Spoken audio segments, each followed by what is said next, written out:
Oui. Est-ce qu'il t'est jamais venu à l'idée, dans certaines situations que tu expérimentais, de finalement faire péter toutes les règles qu'on t'avait imposées ou qu'on t'avait apprises depuis ton enfance? J'allais te dire, mais tout le temps! Non, c'est peut-être à exagérer, mais oui, très souvent. Alors, je Très te souvent. partage ça parce que, moi je l'ai vécu là, il y a pas longtemps, où en fait, je suis rentrée chez moi. J'ai vécu d'un point de vue personnel, dans ma vie familiale. Mon papa qui a une maladie, de neurodégénérescente, qui a la maladie de Cordet-Lewis en fait, était dans un institut, une sorte de maison de repos. Et puis avec ma sœur et ma maman, on s'est rendu compte que c'était pas du tout un endroit pour lui. Il était stressé, anxieux, et on s'est dit: «Il faut qu'on le sorte de là avant finalement la date, que l'institut nous avait proposée». Donc, une semaine avant, je rentre en France en collaboration avec ma maman et ma sœur. On décide de sortir mon papa de cet endroit. Non pas qu'il était maltraité, mais pour lui, il était malheureux là-dedans, en fait. Ouais. Donc le personnel était super bienveillant, etc. Mais voilà, ça ne lui correspondait pas. Et du coup, en fait, je me suis retrouvée à faire les nuits avec mon papa, c'est-à-dire à veiller sur lui pour que ma maman puisse se reposer et Ouais. regagner son énergie pour la journée. Et donc la première nuit que j'ai passée avec mon papa, et ben, en fait, il s'est avéré qu'il était hyper très anxieux et du coup, l'idée, c'était, lui, évidemment, il dormait dans son lit, puis moi, j'avais le mien pas très loin, dans une pièce à côté, et puis je l'entendais se lever et puis bouger et puis à un moment donné, je vais le voir et puis, il me dit qu'il est stress, qu'il est anxieux, donc déjà, il arrive à me partager ça. Puis bon, mais je lui dis: «Bon, écoute, on va essayer de se rendormir», donc au début, je lui tiens la main, puis il se rendort, mais genre, 10 minutes après, il se réveille, puis il vient me voir et puis il me dit, «Ah, mais tu veux pas dormir avec moi? Ça me rassurerait». Puis là, je me dis: «Ben», en fait, mon premier réflexe, ça a été de me dire: «Après, il va y avoir les veilleuses de nuit. Clairement, mon papa, il pourra pas dormir avec les veilleuses de nuit». Donc du coup, je veux pas lui donner une mauvaise habitude, donc je lui dis: «Non, écoute, ça serait bien que tu essayes de t'endormir tout seul».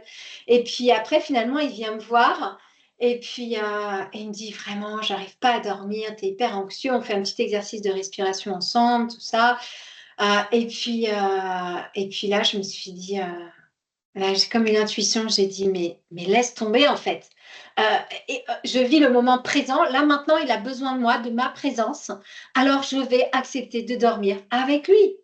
Ouais. Et en fait, ça m'a reconnectée au moment où mon bébé Sacha, mon premier enfant Sacha, j'ai accouché et en fait, à partir du moment où on me l'a mis sur mon thorax, en fait, je ne l'ai plus jamais quitté, pendant bien, peut-être, 3-4 jours.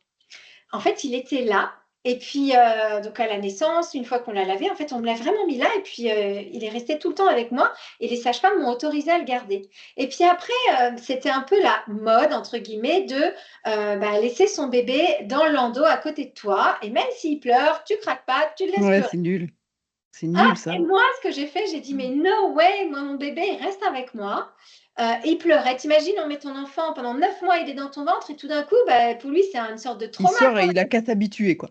Ouais, c'est ça. C'est Alors violent, du les gars. coup, je l'ai gardé avec moi et il a fait toutes ses nuits pendant un certain temps avec moi et il dormait super bien. Et du coup, ça m'a reconnectée à ça et je me suis dit parce que tu sais, Cécile, à un moment donné, on devient le parent de nos parents. Quand nos parents deviennent, quelque part «dépendants» entre guillemets de nous, parce que, soit ils ont plus toute leur tête ou en physiquement, ils ont plus la capacité de s'assumer. C'est là où nous, quel rôle on veut jouer, quelle présence on veut avoir, vis-à-vis d'eux. Et Ouais. donc en me reconnectant à cet instant où j'avais mon petit Sacha contre moi pour dormir, contre toutes les règles qu'on m'avait partagées et limite imposées, à l'hôpital, en fait, je me suis dit: «Bon allez, je casse cette règle de, il vaut mieux pas que je fasse ça parce que sinon il va prendre de mauvaises habitudes». Donc Mmh je me mh. suis dit: «OK, je vais dormir à côté de mon papa». Et après, en fait, finalement, c'était encore pas je sentais qu'il bougeait dans tous les sens et tout et à un moment donné, je me suis dit: je brise encore une des règles qui est de, on dort pas à côté de son papa, on tu vois, les contacts physiques, c'est un homme» ou je sais pas. Bref, je me suis dit: en fait, je vais le prendre contre moi, sous mon aile, finalement» et puis figure-toi que, en fait, c'est comme ça qu'il s'est endormi. Ouais. Et qu'il a pu vivre cette fin de nuit, on était déjà au petit matin, de façon beaucoup plus sereine. Et il Mmh s'est mh. vraiment endormi et moi aussi. Yes.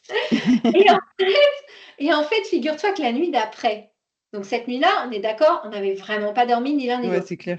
La nuit d'après, je pense qu'il s'est réveillé peut-être 4 fois, mais beaucoup plus serein, à venir me voir, mais il comprenait que c'était pas le moment, donc il allait se recoucher.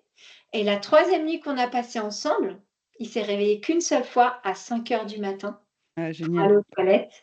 Ouais, Et normal. d'après, c'est une amie de mes parents qui est venue le veiller en attendant d'avoir ces fameuses veilleuses de nuit. Et en fait, eh bien, tout s'est super bien passé. Mmh Il ne s'est mh. pas réveillé toute la nuit. Et donc, voilà, j'ai expérimenté pleinement que quelquefois, il faut avoir l'audace d'aller à l'encontre de certaines règles qu'on t'a partagées de par ton éducation, ta culture, ta religion ou autre, et juste écouter l'élan de ton cœur, en fait. Ouais, Tu vois? c'est vrai. Je sais pas si toi, tu C'est as vécu quelque chose un peu similaire, dans ta vie, mais Bah, en fait, quand tu disais tu vois, ça m'a rappelé un truc quand tu disais que tu avais pris ton papa comme ça. Moi, ça ouais. m'a rappelé quand, j'étais petite avec ma sœur, c'était une époque où ma mère, elle passait des concours et donc elle allait de temps en temps à Paris plusieurs jours pour passer ses concours et cetera et donc on était toutes les 2 avec notre papa. Donc Ouais. c'était un peu la fête, hein, je peux le dire maintenant, il y a prescription et en fait, on dormait tous les 3 dans le grand lit. Mon père était au milieu, les 2 bras comme ça, avec Ah, une fille de chaque côté et ouais. franchement, en fait, on se racontait des histoires et on s'endormait et c'était Ah, super cool. Tu sais, ah, c'était le truc exceptionnel, quoi. Tu fais: «Ouais, on dort tous les 3, on se raconte des histoires qu'on invente, on lit même pas des livres». Tu vois, mmh ça m'a fait penser à ça et Ouais, c'était des super bons moments et je pense que mon père, il a trop kiffé d'avoir ces 2 petites là, comme ça, chacune dans mais un ouais, bras ouais. et c'est sûr que enfin, tu vois, ça je pense que ça lui a fait du bien à ton papa, tu calmé l'angoisse Mmh. et il a pu passer à autre chose. Si tu l'avais pas fait, il restait avec ça et potentiellement des jours et des jours et tu Ouais. vois, par rapport à ce qu'on dit sur les bébés, c'est pareil. En fait, on laisse pas, pleurer un bébé. Mmh. Il y a des fausses croyances comme quoi les bébés à 1 mois, ils font des caprices. Non, mais un bébé d'1 mois ne fait pas de caprices. Et c'est pour ça qu'il faut vraiment l'idée, c'est de toujours se questionner: «Qu'est-ce que me dit mon cœur?» Alors il y a une autre phrase que j'adore, c'est Anne Guesquière qui partageait ça: «Qu'est-ce que dirait l'amour?» Et moi, pour moi, suivant mes croyances, qu'est-ce que dirait Jésus? Qu'est-ce que ferait Jésus dans ce moment-là, tu vois? Ouais.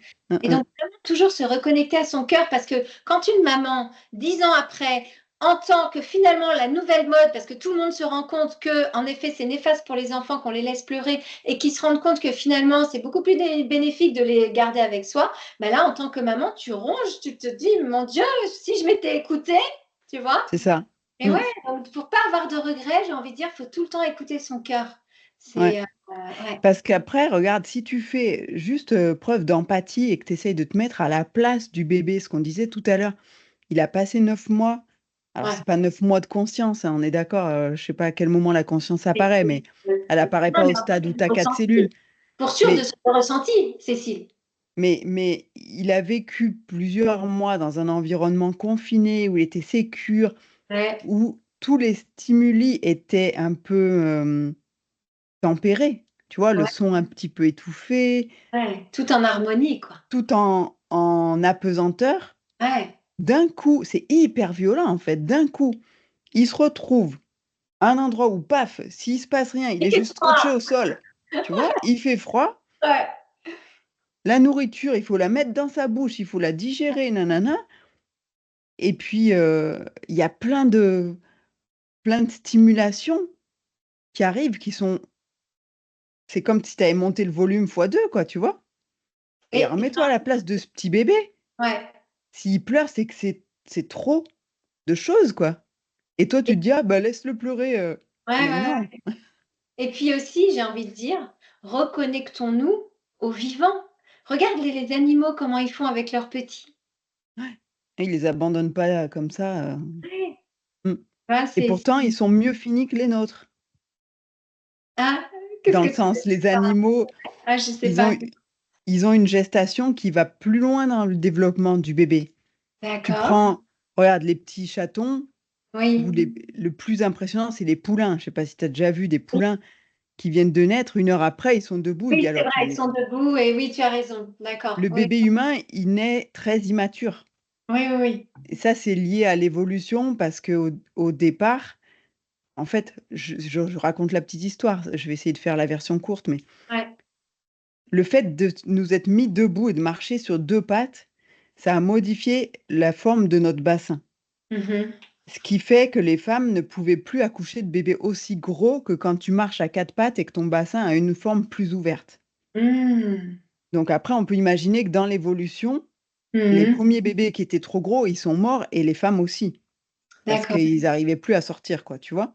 Et OK. donc petit à petit, ce processus d'évolution a favorisé des bébés plus petits, donc qui D'accord. naissaient plus tôt, Ouais, mais d'accord. plus immatures forcément. Mmh. Et ça, Mmh. c'est lié à la position bipède. Ouais, d'accord, intéressant. La forme du bassin, un peu plus rétrécie par Ouais, rapport à ce qu'il est quand on est à 4 pattes, ouais, a provoqué le fait qu'il fallait que les bébés soient plus petits. Donc ils naissent plus tôt, donc ils sont plus immatures. Et d'accord. donc et ça s'est passé sur des millions d'années, hein. Mais Ouais, donc le bébé humain très immature, il finit son process de développement ouais, dehors. Et c'est ouais. là où tu te dis: «C'est encore plus important Pour de l'humain, de de pas d'avoir faire n'importe quoi». ouais. Parce que finalement, tu vas laisser des «séquelles» entre guillemets, Mmh. Ouais, émotionnelles, développementales, sur des clairement. choses comme ça, alors qu'ils peuvent se rattraper, hein. Oui, Heu, mais quand même, c'est tout ce mon qui se job entre passe autres, avant les 6 ans. mais c'est Ouais, dommage, c'est ouais. dommage. Mmh. Oui, parce que, tout le monde ne sait pas que, bah, justement, il y a des gens comme toi, Cécile, qui peuvent aider et puis je vais te dire, il y a aussi beaucoup de personnes qui n'ont même pas conscience finalement de, bah, des répercussions qu'une naissance, ou qu'un accompagnement bébé, loin du cœur, j'ai envie de dire, aura eu comme séquelles pour eux. Ouais, et de Mmh. tout ce qui est important, tu vois? Et après moi, j'ai beaucoup de compassion, j'allais dire pour les bébés et les parents de bébés très prématurés qui se Ouais. retrouvent complètement séparés d'eux parce que là, il leur manque un truc essentiel à ces bébés, c'est le toucher, le contact. Mmh. Bah, c'est ça qui est hyper important. Tu On disais, fait le tu prends poids. ton bébé contre toi, voilà, mais ça, c'est hyper important. Mmh. Ne serait-ce qu'au Mais niveau développement de ton ouais, cerveau, d'avoir ce contact tactile, mais c'est tu sais. primordial. Ouais, ouais, et d'ailleurs, je pense que de plus en plus la médecine conventionnelle en prend compte aussi, hein. Dans les maternités, pour les prématurés justement, et bien, en fait, il est, je sais même pas si c'est conseillé, je pense que ça fait partie du protocole de survie des bébés prématurés, de mettre les petits bébés sur, en peau à peau, en fait, tu vois? Ouais. Du Ah, c'est papa bien si ça et se la maman. fait. Ouais, Mmh ouais, mh. ouais, ouais, Ça me rappelle, ma petite nièce, la petite dernière, ouais, elle est née 3 semaines avant, je crois. ouais. Moi aussi d'ailleurs. Ah! Et mais elle était limite, tu vois? Limite préma, qu'il aurait fallu, elle était vraiment toute petite et en fait, on faisait des messages sur le ventre de ma sœur, on lui disait: «Attends encore un peu, Ah, c'est attends trop encore un mignon! peu». Avec mes neveux, on lui disait: «Reste encore au chaud, ne sors pas tout de suite». C'est trop mignon. Et Ouais. quand elle est née, donc son frère, il avait quel âge? 6 ans et elle était petite, mais tu sais, au niveau de la tête, tu vois pas la différence. 3 semaines de plus ou de moins, la tête, elle garde la même taille Ouais, ouais. et quand on l'a sortie du berceau, Axel, il fait: «Oh, elle est courte!» C'est mignon. parce qu'effectivement, elle avait des petites jambes Ouais. par rapport à un bébé qui aurait pesé 1 kilo de plus, tu vois? Oui, Donc oui, la c'était trop tête mignon. était «Oh, elle est courte. courte!» Je sais C'est pas trop si ça rappelle. les enfants sont épatants. C'est pour ça que c'est intéressant de noter tout ce que enfin leur, ce qui sortent en fait spontanément, Ouais. quoi. Hein, hein. Et alors pour en revenir sur notre sujet principal, je pense qu'en fait, il est vital, par moment, et même souvent de casser les règles et de finalement te créer tes propres règles du jeu finalement. Tu Ouais. vois? Et le jeu, c'est la vie, c'est, comment tu envisages la vie, et qu'est-ce que tu as envie de vivre dans cette vie et quelles sont tes règles du jeu? Parce qu'on est tous uniques. Et j'ai envie de dire, bien sûr, on vit en société, donc on vit en groupe, en communauté. Donc il y a un certain nombre de règles à respecter pour pouvoir justement vivre harmonieusement les uns avec les autres. Et évidemment, on a besoin d'être en contact avec les autres. Mais à un moment donné, je trouve qu'il est toujours essentiel de se rappeler, OK, est-ce que ça, c'est bon pour moi? Est-ce que je me laisse mettre dans ce moule? Est-ce que je veux respecter cette règle parce que c'est aligné avec mes valeurs, ou avec, ma mission de vie tout simplement aussi, Mmh tu mh. vois? Et est-ce que ça En fait, résonne en moi tout simplement c'est aussi? ça. On le sent en fait. Tu sais, des fois, il y a un truc simple, c'est de se demander pourquoi je le fais. Mmh. Parce qu'il y a quand même plein de choses qu'on fait de manière automatique et donc plein de règles qu'on applique et qu'après on travaille en coaching comme des croyances limitantes, n'est-ce pas? Ouais, ouais. Et si tu prends le temps de te demander pourquoi je fais ça, bah, tu vas vite avoir la réponse de dire: «Est-ce que ça m'apporte quelque chose ou est-ce que je le fais parce qu'en fait j'ai toujours fait ça?» Ouais. Et ça, c'est valable à titre individuel, mais collectif aussi. Mmh C'est il y a mh. rien de pire, par exemple, dans une entreprise, si toi tu arrives en tant qu'auditeur externe ou consultant et que tu dis: «Beh, pourquoi vous faites ça comme ça?» et qu'on te répond: «Parce qu'on l'a toujours fait comme ça», tu sais qu'il y a un truc à creuser là derrière, hein. Ouais, ouais, C'est pas ouais. une bonne réponse, c'est Pas conscient quoi, c'est un ouais, automatisme c'est qu'on parce qu'on l'a applique. toujours fait comme ça, mais ça veut dire que tu n'as pas du tout challengé cette façon de faire, Ouais. tu vois? Et la comparaison, elle peut être pertinente après pour revenir sur l'individuel. Mmh C'est mh. on a toujours utilisé un process qui est comme ça et pourquoi on le fait comme ça? Parce qu'on a toujours fait ça. Donc tu n'as jamais challengé cette façon. Donc tu ne sais pas s'il y Mmh. a pas une meilleure façon de faire. Ouais, tout à fait. Peut-être que par chance, celle que tu utilises est déjà la meilleure et tant mieux, mais en fait, tu le sais pas. Bah, à titre individuel, c'est pareil. Tu appliques des règles parce que c'est ce qu'on t'a dit de faire, mais peut-être qu'il y a d'autres modes de fonctionnement qui seraient meilleurs pour toi Ouais. et tant que tu as pas testé, tu le sais pas. Alors c'est ce que j'allais te demander. OK, une fois qu'on s'est rendu compte que la règle qu'on quelque part qui nous est imposée ou qui nous a été imposée aussi, hein, quand on était petit et qu'on a gardé avec nous. Ouais. Heu, une fois qu'on a constaté que ça ne nous correspondait plus ou pas, qu'est-ce qu'on fait? Qu'est-ce qu'on fait pour avoir l'audace justement, d'aller à l'encontre et de la briser, en fait? Donc tu as dit tester, expérimenter autre chose pour essayer de trouver, mais comment on a le courage ou l'audace, justement, un peu comme moi je l'ai fait avec mon papa, de se dire: «Ben, OK, je prends le risque finalement d'aller briser cette règle», heu et je pense que la réponse, c'est dans ce que tu as dit, c'est d'aller expérimenter et de ressentir en soi, hein, que ce soit dans son corps, dans son cœur et dans son esprit aussi, heu, comment on se comment on se sent tout simplement. Ouais, puis si tu as des peurs qui sont là avant d'oser justement, Ouais, expérimenter, ouais. c'est peut-être aussi de se dire: «OK, c'est quoi le pire qui puisse arriver?» Mmh mh. Mettons, je vais prendre un exemple vraiment bateau, parce que je veux justement enlever trop d'émotionnel du truc, tu Ouais, vois? Pour que ça soit plus facile à comprendre. ouais. On m'a appris qu'il fallait me laver les dents 3 fois par jour. C'est quoi le pire qui peut arriver si je me les lave que 2 fois? Tu vois? Et là, petit à petit, tu vas dire: «OK, bah, à la limite, si à midi, j'ai pas le temps de me laver les dents, oui, je prends le risque peut-être d'avoir des caries, mais je vais me Mmh. les relaver le soir. Donc je suis peut-être pas obligée de monter une usine à gaz pour avoir ma brosse à dents et pouvoir me brosser les dents quand je suis en déplacement quelque part». Tu Ouais, vois? ouais, ouais. J'ai un autre exemple qui me vient, qui est peut-être un petit peu plus complexe à décortiquer, qui est, ce que la famille t'impose, les traditions familiales. Mmh mh. Là, pour le coup, il pèse beaucoup sur les épaules parce que quand on veut briser certaines règles, par exemple Noël. Noël, c'est la fête où voilà, il y a des familles où tout le monde se regroupe et toi, tu sens que en fait, ça te pèse et que tu n'as plus du tout envie de vivre Noël en famille. Comment est-ce que tu peux, quelque part, oser vivre Noël différemment? Après, c'est soit tu l'exprimes directement, mais c'est souvent difficile parce qu'il y a beaucoup d'émotionnel derrière Ouais, et c'est ça. que si c'est quelque chose qu'on a gardé pendant des années, ça risque de sortir d'une manière un peu trop Ouais, directe, ouais, voire agressive, tu vois? ouais, Du genre: «Oh j'en ai trop marre de ces Noëls de merde, je veux faire autre chose». OK, c'est peut-être pas la bonne façon de le dire. Soit tu prends des chemins détournés et jusqu'à ce que tu arrives à dire que de manière plus posée que c'est pas ce qui te oui, convient. Mais tu ouais, peux, par exemple, te réserver un voyage au soleil à Noël et expliquer: «Ben, cette année à Noël, on a envie d'être au soleil». ouais. Et Mmh. petit à petit t'extraire du truc jusqu'au jour où tu te sentiras prêt ou prête à dire: «En fait, c'est Noël en famille, pour moi c'est pesant, je préfère voir les gens autrement». Mhm. Euh, et c'est entendable, je pense, si tu arrives à toi à l'expliquer calmement. C'est ça, c'est prendre de la...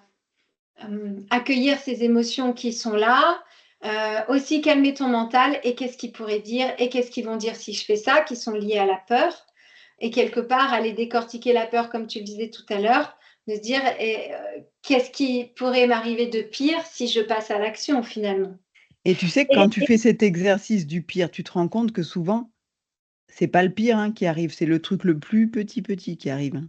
ouais, tout à fait. Et quand même, une fois qu'on en arrive là, de se dire, est-ce que je suis prête à bear the consequences, tu vois, comment À tu dis, prendre cette à responsabilité, prendre à cette assumer les responsabilité conséquences. et à assumer les conséquences de mon choix. Parce Mm, qu'on a mm. toujours le choix, n'est-ce pas, Cécile? Tout à fait. Là, Ouais, tu prêches une convaincue. ouais. Mais peut-être que ce que tu vas te rendre compte, c'est que finalement, ce Noël comme ça, il faisait chier tout le monde, Exact, tout à fait. hein? Après, il y a des Et révélations que comme tu rends ça. service à tout le monde en disant, bah, Ouais, moi, ce format-là, il me ouais. fatigue, quoi. Mm. Et c'est marrant parce qu'on parlait de ça euh, là, avec une coachie et justement, on parlait sur quelquefois, quand tu oses passer à l'action, en fait, tu te rends compte, mais tu oses passer à l'action, mais dans le respect des autres, en fait. Et tu te Ouais, respectes toi, mais tu respectes aussi les autres. Et tu te rends compte que finalement, comme tu dis, parfois, c'est donner la possibilité aux autres de s'ouvrir eux aussi et de s'autoriser eux aussi à faire certaines choses qu'ils n'osaient pas faire, en fait. ouais, ouais, ouais, c'est ça. Donc, écoute, c'est le bon moment hein, pour commencer à préparer le terrain si tu veux pas faire Noël comme tu fais toutes les années. Non, j'ai pris cet exemple-là. Non, non, moi, Noël, c'est justement encore plus. En plus, on compte les Noëls avec mon papa et ma maman. Donc, du coup, voilà, je pense que ce sont des périodes de joie où, évidemment, bah, et un melting pot comment dire, d'expectation, comment dire, de façon de vivre, de façon d'être. Donc, forcément, parfois, c'est un petit peu électrique ou pas. Mais quand on est prêt à ça, parce qu'on veut vivre la joie de Noël en famille, eh ben, rien d'autre ne compte que ces moments-là finalement. Parce que voilà, c'est un peu comme quand on fait la fête finalement, une fête, ça se prépare avant, ça se vit avant, pendant et après, avec tout ce que ça englobe finalement. Les moments de stress, les moments de joie, les moments de contraction, et puis les moments d'exultation, de joie extrême, quoi. Voilà. Mm, mm, mm. Très bien, ça donne envie de fêter Noël. Yeah! C'est bientôt, c'est bientôt. Ouais, c'est vrai. Et Dis-moi, Cécile. toi qui nous écoutes là, Ouais. est-ce que tu nous dirais en commentaire quelle est la règle que tu as déjà cassée, balayée, jetée à la poubelle ou celle que tu aurais très envie de laisser tomber, mais sur laquelle tu bloques pour l'instant? Et où tu te rends compte, sur ta première question, où tu te rends compte que ça t'a été bénéfique et partage-nous en fait. En Ouais. quoi tu t'es rendu compte que finalement, bah, cette règle que tu as brisée, ça t'a été bénéfique. Et je peux donner un exemple si tu veux. Vas-y. Et après on terminera l'épisode, mais hem, moi ma mère m'a dit, mais plein de fois quand j'étais enfant et je comprends tout à fait pourquoi elle le faisait et je lui en veux pas du tout, hein. Elle m'a toujours dit: «On peut pas tout avoir dans la vie» et je comprends parce que je pense que c'était aussi une façon de calmer ma frustration, tu vois? De me dire: «On peut pas tout avoir, regarde, tu as déjà ça», une invitation à regarder ce que j'avais déjà et à la fois, c'est quelque chose dont je me suis débarrassée parce que pour moi, ça devenait une croyance limitante en tant qu'entrepreneur.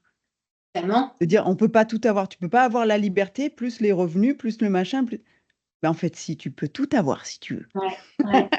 Bon, Faut juste te donner les moyens et croire en toi et en ce que tu fais. exactement, quoi.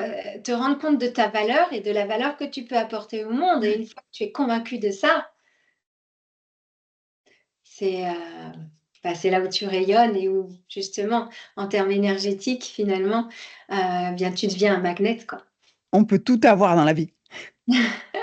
Ouais, il faut y croire, il faut, je pense aussi, bah, se reconnecter aussi parce que oui, bien sûr, je suis persuadée, Cécile, qu'on peut tout avoir. Après, l'idée, c'est: «Qu'est-ce qui est bon pour moi?» Oui, c'est aussi de se poser la question de est-ce que ce tout, qu'est-ce que c'est? Et de Ouais, faire la distinction entre ce tout qui vient combler mes besoins réels, j'ai envie de dire, ouais, et ce tout qu'on me laisse miroiter. Je vais revenir à ma oui, théorie du complot, mais qu'on ouais, me laisse miroiter qu'en fait, j'aurais besoin d'avoir le dernier iPhone, la dernière voiture de telle marque et de changer tout ça tous les ans. hein. Posez-vous la question, est-ce que vraiment c'est ça, ce tout? Moi, je crois pas. En tout cas, moi, ma réponse, c'est non. Et la réponse, Cécile, elle est en chacun de nous, n'est-ce C'est pas? ça, la réponse est en toi. Et À toi de voilà, la la trouver. réponse est en toi. Et du coup, c'est vraiment toujours, se reconnecter à soi-même, voir le tout est possible, tu vois? Tout est possible. On peut tout avoir. Mais qu'est-ce qui fait du sens pour toi? Pour, comment dire? Partager aussi ton enfin, contribuer en ce monde finalement, mettre, au service, de ce plus grand que toi, les dons que tu as reçus, les talents que tu as reçus. Finalement, heu, c'est quoi ce tout? Qu'est-ce que tu mets derrière tout pour toi? Parce qu'on est unique, tu vois? C'est ça. Et en distinguant ce qui est important pour toi de ce que la société te fait croire qui est important. Ouais, ouais, ouais, Alors, ouais. on attend, toi qui nous écoutes là, dis-nous quelle règle tu veux faire péter là, peut-être qu'on pourra t'aider. Ouais, carrément, avec On en joie. reparle. À bientôt. À bientôt Cécile. Bye Bye. bye.